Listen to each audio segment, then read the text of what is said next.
નમસ્કાર વિદ્યાર્થી મિત્રો. પ્રકરણ 3 બુદ્ધિ ચેપ્ટરમાં અગાઉના વિડીયોમાં આપણે બુદ્ધિ વિશેના પ્રસ્તાવના, બુદ્ધિની વ્યાખ્યા, બુદ્ધિનું સ્વરૂપ તેમજ સામાન્ય સંભવિતતાના આલેખ વિશેની ચર્ચા કરી ગયા. વિદ્યાર્થી મિત્રો, આ વિડીયોમાં આપણે બુદ્ધિ વિશેના અલગ અલગ અભિગમની ચર્ચા કરીશું. પ્રથમ, સ્પિયરમેનનો દ્વિઘટક સિદ્ધાંત. મિત્રો, અહીંયા શબ્દથી જ ખબર પડે, દ્વિઘટક એટલે બે ઘટકોનો બનેલો. 1904માં બ્રિટન મનોવૈજ્ઞાનિક ચાર્લ્સ સ્પિયરમેને બૌદ્ધિક શક્તિના સ્વરૂપ વિશેના સિદ્ધાંતની ચર્ચા કરી, જેને દ્વિઘટક સિદ્ધાંત તરીકે ઓળખાય છે. સ્પિયરમેનનો દ્વિઘટક સિદ્ધાંત એ મુખ્ય બે ઘટકોનો બનેલો છે. એક સામાન્ય બોધ તત્વ અને વિશિષ્ટ બોધ તત્વ. મિત્રો યાદ રાખજો, સ્પિયરમેનનો દ્વિઘટક સિદ્ધાંત કયા બે ઘટકોનો બનેલો છે? તો એક સામાન્ય બોધ તત્વ અને બે વિશિષ્ટ બોધ તત્વ. સામાન્ય બોધત્વ કે ક્ષમતા ને જી ફેક્ટર તરીકે ઓળખવામાં આવે છે. સ્પિયરમેનના બે ઘટકોનું પ્રથમ ઘટક સામાન્ય બોધ તત્વ કે ક્ષમતા એ જી ફેક્ટર તરીકે ઓળખાય છે, જેને આપણે જનરલ અર્થાત સામાન્ય પણ કહી શકીએ. વિશિષ્ટ બોધ તત્વ કે ક્ષમતા ને એસ ફેક્ટર તરીકે ઓળખાય છે. સ્પિયરમેનનું બીજું ઘટક, જેને આપણે વિશિષ્ટ બોધ તત્વ કે ક્ષમતા કહીએ, એને એસ ફેક્ટર તરીકે ઓળખી શકાય. એસ એટલે સ્પેશિયલ અર્થાત વિશિષ્ટ. બોધાત્મક અભિવ્યક્તિ જી અને એસ ફેક્ટરને આભારી છે. સ્પિયરમેનના કહ્યા મુજબ બોધાત્મક અભિવ્યક્તિ જી એટલે જનરલ અને એસ એટલે સ્પેશિયલ ફેક્ટરને આભારી છે. સમગ્ર બુદ્ધિ ક્ષમતા જી અને એસ ફેક્ટરનો સરવાળો છે. મિત્રો, જી ફેક્ટરની સામાન્ય લાક્ષણિકતાઓ આપણે જોઈએ. જી ફેક્ટર એ જન્મદત્ત ક્ષમતા છે. વિદ્યાર્થી મિત્રો, જી ફેક્ટર એ દરેક બાળકની અંદર જન્મથી રહેલું છે. સામાન્ય માનસિક ઉર્જા કે શક્તિ છે. જી ફેક્ટર જેને આપણે જોઈ નથી શકતા, પણ એના વર્તન દ્વારા કે એના કાર્ય દ્વારા એને આપણે ઓળખી શકીએ છીએ. જેમ કે વિદ્યુત પ્રવાહમાંથી પસાર થતા કરંટને આપણે જોઈ શકતા નથી, પરંતુ એના વીજળી સ્વરૂપે આપણે જે ઉપકરણો વાપરીએ છીએ, જેમ કે ટીવી, પંખો વગેરે દ્વારા આપણે એને જોઈ શકીએ છીએ. સાતત્યપૂર્ણ છે, પરિવર્તનશીલ છે. જી ફેક્ટરની બાબતમાં વ્યક્તિગત તફાવત છે. એક જ ઘરની અંદર બે જોડિયા બાળકો હોય તો બંને બાળકોની અંદર પણ જી ફેક્ટર અલગ અલગ પ્રમાણમાં જોવા મળે છે. મતલબ બુદ્ધિશક્તિની બાબતમાં વ્યક્તિગત તફાવત જોવા મળે છે. જીવનની દરેક પ્રવૃત્તિમાં આ ક્ષમતાનો ઉપયોગ થાય છે. મિત્રો, જી ફેક્ટર આપણા જીવનની દરેક પ્રવૃત્તિની અંદર આપણે એનો ઉપયોગ કરીએ છીએ. જી ફેક્ટરનું પ્રમાણ વધુ હોય તો જીવન વધુ સફળ થાય. જો વ્યક્તિની અંદર જી ફેક્ટરનું પ્રમાણ વધુ હોય તો વ્યક્તિ જીવનમાં વધુ સફળ થાય છે. બીજું ફેક્ટર છે મિત્રો એસ ફેક્ટર. તો અહીં મિત્રો એસ ફેક્ટર જન્મદત્ત નથી, સંપાદિત છે, શીખવવામાં આવેલું છે, જેને આપણે શિક્ષણ દ્વારા સંપાદિત કરવામાં આવે છે. જન્મદત્ત નથી, સંપાદિત છે. વાતાવરણમાંથી પ્રાપ્ત થયેલ અને શિક્ષિત ક્ષમતા છે, જે આપણને વાતાવરણ દ્વારા આપણને પ્રાપ્ત થાય છે. પ્રવૃત્તિ એ એસ ફેક્ટરમાં વિવિધતા છે. વ્યક્તિગત ભિન્નતા જોવા મળે છે. કોઈ વ્યક્તિ ડૉક્ટર બને છે, કોઈ વ્યક્તિ એન્જિનિયર બને છે, તો વ્યક્તિ કોઈ અધર ફિલ્ડમાં, કોઈ સ્પોર્ટમાં આગળ જાય છે. તો એસ ફેક્ટર એ દરેક વ્યક્તિની અંદર અલગ અલગ પ્રમાણમાં વિવિધતા ધરાવે છે. વિશિષ્ટ ક્ષમતાની બાબતમાં આપણને વ્યક્તિગત તફાવતો પણ જોવા મળે છે. એસ ફેક્ટરના વિવિધ પાસાઓમાં માત્રાત્મક તફાવત છે. ભાષાકીય, ગાણિતિક જેવી ક્ષમતાઓ સરખા પ્રમાણમાં ન હોય. આપણે જોઈએ છીએ કે કોઈ વ્યક્તિ ભાષાકીય દ્રષ્ટિએ વધુ સારો હોય તો બની શકે એનું ગાણિતિક થોડું નબળું હોય, અને એ જ રીતે ઉલટું, જો ગાણિતિક સરખું હોય તો બની શકે થોડું ભાષાકીય પાસું એનું થોડું નબળું હોય. કોઈ વ્યક્તિ અખો પણ હોય અને અષ્ટાંગ પણ હોય એવું ભાગ્યે જ જોવા મળે છે. શિક્ષણ અને તાલીમ દ્વારા એસ ફેક્ટરમાં પરિવર્તન લાવી શકાય છે. મિત્રો, આકૃતિ નંબર 3.2 આપેલ પુસ્તકમાં સ્પીયરમેનનો દ્વિઘટક સિદ્ધાંત સમજાવે છે. દરેક વ્યક્તિની અંદર સ્પીયરમેનને કહ્યા પ્રમાણે અલગ અલગ પ્રમાણમાં એસ ફેક્ટર રહેલા હોય છે. જેમ કે આકૃતિમાં દર્શાવ્યા મુજબ S1, S2, S3, S4 એવા અલગ અલગ પ્રકારના સ્પેશિયલાઇઝેશન ફેક્ટર રહેલા હોય છે. કોઈ વ્યક્તિમાં એક સ્પેશિયલાઇઝેશન તો કોઈ એક વ્યક્તિમાં એક કરતાં વધુ સ્પેશિયલાઇઝેશન ફેક્ટર જોવા મળતા હોય છે. મિત્રો, બીજો સિદ્ધાંતની વાત કરીએ, સ્ટનબર્ગનો ત્રિપુટી સિદ્ધાંત. 1985માં રોબન સ્ટનબર્ગ ત્રિપુટીએ આ સિદ્ધાંત આપ્યો હતો. બુદ્ધિની માનસિક પ્રવૃત્તિ છે જેને આપણે જોઈ શકતા નથી પરંતુ કાર્ય દ્વારા ઓળખી શકીએ છીએ, એટલે બુદ્ધિ એક માનસિક પ્રવૃત્તિ છે. 1990માં સ્ટનબર્ગ સિદ્ધાંતનું નામ બદલ્યું અને નવું નામ સફળ બુદ્ધિનો સિદ્ધાંત આપ્યું. મિત્રો, હેતુલક્ષી પ્રશ્નમાં પૂછાઈ શકે કે સ્ટનબર્ગનો ત્રિપુટી સિદ્ધાંત જેનું નામ બદલ્યું હતું એનું નવું નામ શું હતું? તો સફળ બુદ્ધિનો સિદ્ધાંત. બીજો એક હેતુલક્ષી પ્રશ્ન વારંવાર બોર્ડમાં પૂછાય છે, સ્ટનબર્ગના ત્રિપુટી સિદ્ધાંતમાં કયા ઘટકોનો સમાવેશ થાય છે? તો મિત્રો યાદ રાખો, ઘટકીય બુદ્ધિ, 2 અનુભવજન્ય બુદ્ધિ અને 3 સંદર્ભગત બુદ્ધિનો સમાવેશ થાય છે. આપણે ડિટેલમાં ચર્ચા કરીએ તો ઘટકીય બુદ્ધિ કોને કહીશું? તો ઘટકીય બુદ્ધિની અંદર અમૂર્ત અને વિશ્લેષણાત્મક રીતે વિચારવાની શક્તિ રહેલી હોય છે. મિત્રો, અમૂર્ત, વારંવાર આ શબ્દ સાયકોલોજીમાં આવે છે. અમૂર્ત મતલબ જેને જોઈ શકતા નથી એવી બાબતો અને વિશ્લેષણાત્મક રીતે વિચારવાની શક્તિ ધરાવે છે. જેમ કે કોઈ ગાણિતિક વસ્તુ હોય તો એને વૈજ્ઞાનિક પદ્ધતિથી સુલઝાવી શકે છે. વિશ્લેષણાત્મક બુદ્ધિ તરીકે પણ ઓળખાય છે. આ પ્રકારની બુદ્ધિની અંદર વિશ્લેષણ, આલોચના, સરખામણી કે તુલના, મૂલ્યાંકન, માપન, તાર્કિકતા વગેરે ક્ષમતાઓને ઘટકીય બુદ્ધિમાં સમાવેશ કરવામાં આવે છે.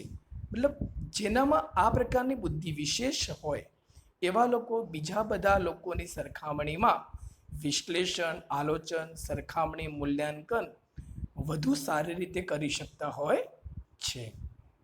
અનુભવજન્ય બુદ્ધિ, નવીન વિચારો, સર્જન, આંતરસૂઝ, તથ્યો, નવીન ઉકેલ મેળવવાની ક્ષમતા વધુ અનુભવજન્ય બુદ્ધિમાં સામેલ હોય છે. જેનામાં અનુભવજન્ય ઘટક વધારે હોય એવા લોકોને સર્જનાત્મક પણ કહી શકાય કે એવા લોકો નવા નવા વિચારોને પોતાના જીવનમાં અપ્લાય કરી શકે છે. કલ્પના, સર્જનાત્મકતા, નવીનતાનો સમાવેશ થાય છે. મૌલિક સંશોધનકર્તાઓમાં અનુભવજન્ય બુદ્ધિ અધિક માત્રામાં જોવા મળે છે. ત્રીજું ઘટક છે સંદર્ભગત બુદ્ધિ. સંદર્ભગત બુદ્ધિ તો સામાજિક, આર્થિક, આવેગિક, સાંસ્કૃતિક પરિસ્થિતિ સાથે અનુકૂલન સાધવાની ક્ષમતા સામેલ હોય છે. જેનામાં સંદર્ભગત બુદ્ધિ વધારે હોય એવા લોકો બીજી પરિસ્થિતિ જેવી કે સામાજિક, આર્થિક, આવેગિક, સાંસ્કૃતિક પરિસ્થિતિઓ સાથે વધુ સારી રીતે અનુકૂલન સાધી શકે છે. પોતાની નબળાઈઓની ક્ષતિપૂર્તિ કરી વાતાવરણમાંથી અધિકતમ ફાયદો મેળવી પરિસ્થિતિને પરિવર્તન કરવાની ક્ષમતા એવા લોકો ધરાવે છે જેનામાં સંદર્ભગત બુદ્ધિનું ઘટક વિશેષ પ્રમાણમાં રહેલું હોય છે. અહીંયા બર્ગનો ત્રિપુટી સિદ્ધાંત બતાવવામાં આવેલો છે, જેમાં 3 ઘટકો યાદ રાખો: ઘટકીય બુદ્ધિ, અનુભવજન્ય બુદ્ધિ અને ત્રીજું સંદર્ભગત બુદ્ધિ એકબીજાની સાથે પૂરક રીતે જોડાયેલા જોવા મળે છે.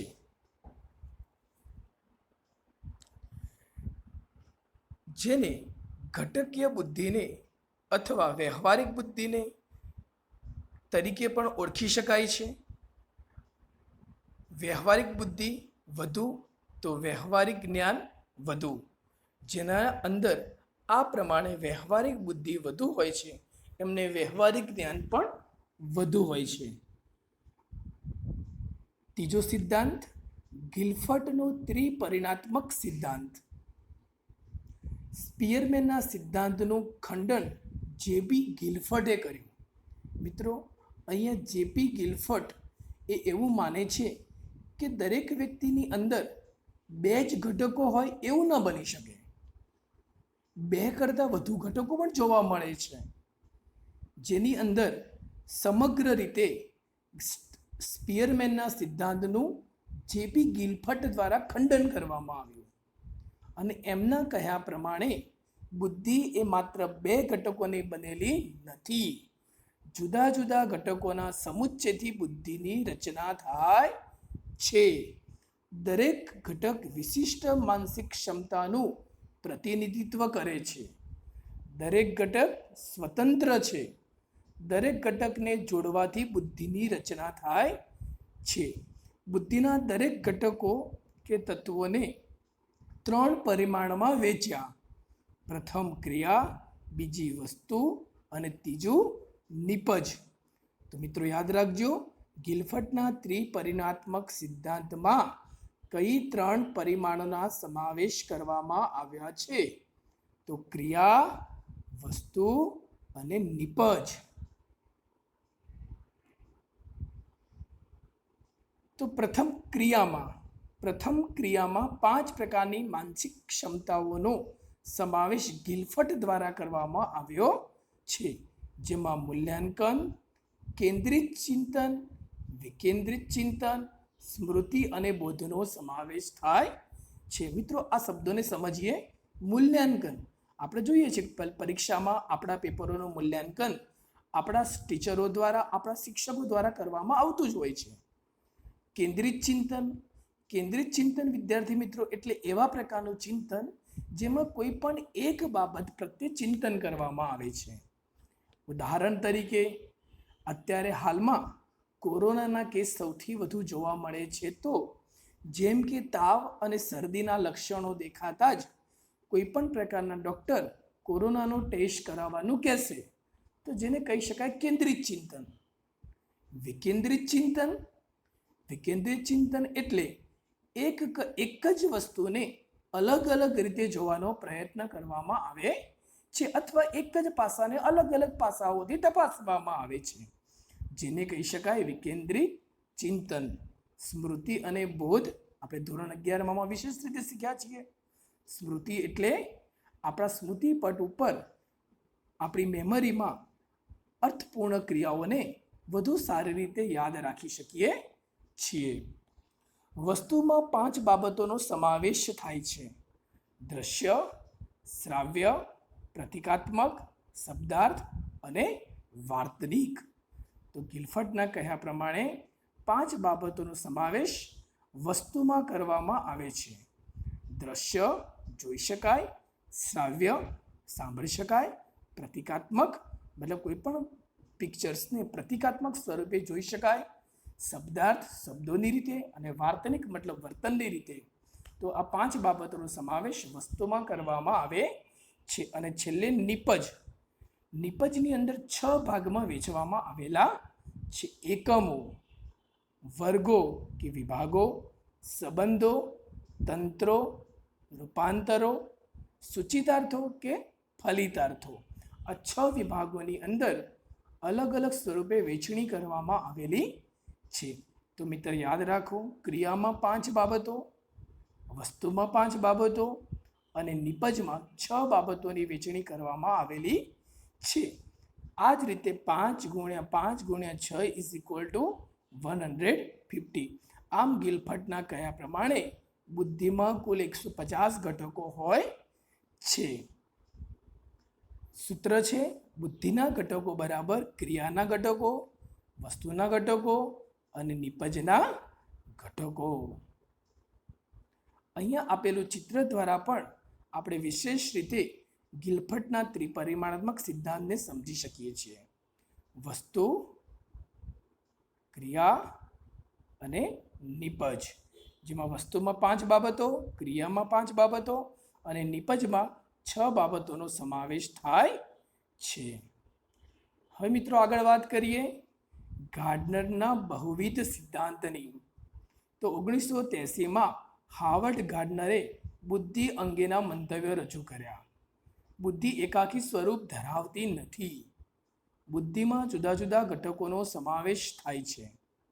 બહુવિધ બુદ્ધિના સિદ્ધાંત તરીકે પણ ઓળખી શકાય કે બુદ્ધિમાં કોઈ એક ઘટક નથી, એક કરતાં વધુ ઘટક છે. વાતાવરણ સમજવામાં બુદ્ધિ મહત્વની છે. દૃષ્ટિકોણ વિકસાવવામાં બુદ્ધિ મહત્વની છે. આપણે બુદ્ધિ દ્વારા આપણા વાતાવરણને સમજી શકીએ છીએ, આપણે દૃષ્ટિકોણ બદલી શકીએ છીએ. આમ ગાર્ડનર દ્વારા બુદ્ધિની વિશિષ્ટ 8 પ્રકારની લાક્ષણિકતાઓ દર્શાવવામાં આવેલી છે. વ્યક્તિ વચ્ચે આ લાક્ષણિકતાઓ પ્રમાણમાં ભિન્નતા જોવા મળે છે. આપણે 8 લાક્ષણિકતાઓની વાત કરીએ તો ગાર્ડનરના બહુવિધ સિદ્ધાંત પ્રમાણે ભાષાકીય બુદ્ધિ, તો દરેક વ્યક્તિને ઓછા વત્તા પ્રમાણમાં ભાષાકીય બુદ્ધિ જોવા મળે છે. જો ભાષાકીય બુદ્ધિ વિશેષ પ્રમાણમાં હોય તો વ્યક્તિ લેખન, વાંચન, કથન, ભાષાની જટિલતાની સમજણ, ભાષાને અસરકારક રીતે રજૂ કરવામાં ભાષાકીય બુદ્ધિ એને અસરકારક રીતે મદદરૂપ થાય છે. આ પ્રકારના બુદ્ધિજીવી લોકો સમાજની અંદર સાહિત્યકારો, લેખકો, વક્તાઓ વગેરેની અંદર પોતાનું સ્થાન રજૂ કરતા હોય છે. ગાર્ડનરના કહ્યા પ્રમાણે બીજા પ્રકારની બુદ્ધિ છે તાર્કિક ગાણિતિક બુદ્ધિ. જે વ્યક્તિઓમાં તાર્કિક અને ગાણિતિક બુદ્ધિ છે એવા લોકોના લક્ષણો, એ લોકો તર્કબાજી હોય છે, ગાણિતિક હોય છે, સંકેતોનો ઉપયોગ કરતા હોય છે, નિયમોની ગૂંથતા હોય છે. પ્રક્રિયામાં તાર્કિક ગાણિતિક બુદ્ધિ એમનામાં પ્રગટ કરતી જોવા મળે છે. આ પ્રકારના વ્યવસાયોની અંદર વાત કરીએ તો વકીલો, વૈજ્ઞાનિકો, ગુનાશોધકો, તર્કશાસ્ત્રીઓ તાર્કિક કે ગાણિતિક બુદ્ધિ એમનામાં વિશેષ પ્રમાણમાં જોવા મળે છે. ત્રીજા નંબર છે અવકાશીય બુદ્ધિ. તો માનસિક પ્રતિકાઓને રચવા, અંતર વિશેના ખ્યાલોમાં, સમસ્યાના ઉકેલવામાં આ બુદ્ધિ સારી રીતે મદદ કરતી હોય છે. જેમ કે વાહન ચાલકો, ઓપરેશન કરનારા ડૉક્ટરોમાં, ઇજનેરોમાં અવકાશીય બુદ્ધિ વિશેષ પ્રમાણમાં જોવા મળે છે. દૈહિક શરીર ગતિલક્ષી બુદ્ધિ. તો શરીરના હલનચલન, ગતિ, અંગવિન્યાસ, અંગમરોડમાં આ બુદ્ધિ વિશેષ પ્રમાણમાં જોવા મળે છે અથવા આપણને મદદરૂપ થાય છે. વાત કરીએ તો રમતવીરો, કારીગરો, નૃત્યકારો, અભિનેતાઓ દૈહિક શરીર ગતિલક્ષીઓમાં દૈહિક શરીર ગતિલક્ષી બુદ્ધિ વિશેષ પ્રમાણમાં જોવા મળે છે. આંતરવૈયક્તિક બુદ્ધિ.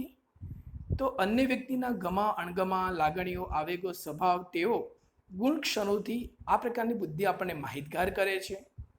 રાજનેતાઓ, ધર્મગુરુઓ, શિક્ષકો, સામાજિક કાર્યકરોમાં આંતરવૈયક્તિક બુદ્ધિ વધુ પ્રમાણમાં જોવા મળે છે. સાંગીતિક બુદ્ધિ. તો સંગીતના સૂર, લય, તાલ, રાગ સમજવામાં સાંગીતિક બુદ્ધિ આ ખૂબ જ મહત્વનો ફાળો છે. ગાયન, વાદન ક્ષેત્રે કાર્ય કરતા નિષ્ણાતોમાં સાંગીતિક બુદ્ધિ વિશેષ પ્રમાણમાં જોવા મળે છે. વ્યક્તિ અંતર્ગત બુદ્ધિ. વ્યક્તિ તરીકે લાગણી, આવેગ, અભિવ્યક્તિ, મનોવલણો, પૂર્વગ્રહો, માન્યતાની સમજ મેળવવા વ્યક્તિ અંતર્ગત બુદ્ધિ મદદરૂપ થાય છે. આંતરસૂઝ, સ્વ આવિષ્કારની સમજ મેળવવા વ્યક્તિ અંતર્ગત બુદ્ધિ આપણને મદદરૂપ થતી જોવા મળે છે. વાત કરીએ નૈસર્ગિક બુદ્ધિ અને છેલ્લી બુદ્ધિ, જીવન સૃષ્ટિ, વનસ્પતિ સૃષ્ટિ, કુદરતી ઘટનાઓની વિશેષ સમજ મેળવવા નૈસર્ગિક બુદ્ધિ આપણને મદદરૂપ થાય છે. જીવ વિજ્ઞાનીઓ, વનસ્પતિ શાસ્ત્રીઓ, ખેડૂતો, વન પ્રવાસીઓમાં નૈસર્ગિક બુદ્ધિનું પ્રમાણ વિશેષ પ્રમાણમાં જોવા. વાત કરીએ જેપીદાસનો પાસ સિદ્ધાંત, તો જગન્નાથ પ્રસાદ દાસ અને તેના સાથીઓએ જી કટક સિદ્ધાંતના વિરોધમાં નવો પાસ સિદ્ધાંત આપ્યો. જી કટક સિદ્ધાંતનો વિરોધ એટલે મિત્રો સ્પીયરમેનનો જી કટક સિદ્ધાંતનો જેપી દાસ દ્વારા વિરોધ કરવામાં આવેલો છે. બોધાત્મક ક્ષમતા માટે મસ્તિષ્કની રચના અને તેમાં થતી પ્રક્રિયા એ ખૂબ જ મહત્વની છે એવું જેપી દાસ દ્વારા કહેવામાં આવ્યું. બુદ્ધિ અંગેના શરીરલક્ષી ચેતા મનોવૈજ્ઞાનિક દૃષ્ટિકોણનો સ્વીકાર કર્યો. એમના કહ્યા પ્રમાણે મગજની રચના વિશિષ્ટ છે. મગજના કેન્દ્રો સ્વતંત્ર રીતે ચોક્કસ માનસિક પ્રક્રિયાઓનું નિયમન કરે છે. મસ્તિષ્કના આ કેન્દ્રો પરસ્પર જોડાયેલા છે.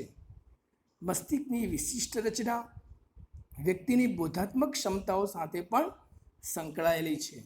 જેપીદાસના કહ્યા મુજબ મગજની જે રચના છે એ આપણી બૌદ્ધિક ક્ષમતા સાથે જોડાયેલી છે.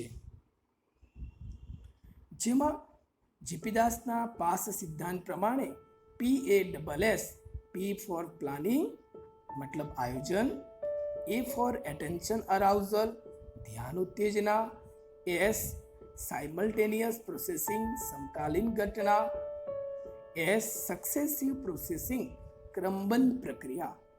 મિત્રો આ ચારે શબ્દોને આપણે સવિશેષ રીતે સમજવાનો પ્રયત્ન કરીએ. P for planning. મિત્રો આ પ્રકારની બુદ્ધિ ક્ષમતા એ પણ આપણા મગજની થી જોડાયેલી છે, જેને બોધાત્મક ક્ષમતા તરીકે ઓળખવામાં આવે છે. સમસ્યા ઉકેલ માટેનો નિર્ણય કરવામાં આવે છે. નિર્ણય મુજબ વર્તન કરવામાં આવે છે. ધ્યેયોને નિશ્ચિત કરવા, પરિણામનો પૂર્વાનુમાન કે પ્રતિમાન કે પ્રતિપૃષ્ટિનો ઉપયોગ કરવા માટે પ્લાનિંગ ખૂબ જ જરૂરી હોય છે. મોટા મગજનો અગ્રખંડ આ માટે જવાબદાર છે. P for planning. મિત્રો યાદ રાખો, મોટા મગજનો અગ્રખંડ પ્લાનિંગ માટે જવાબદાર છે.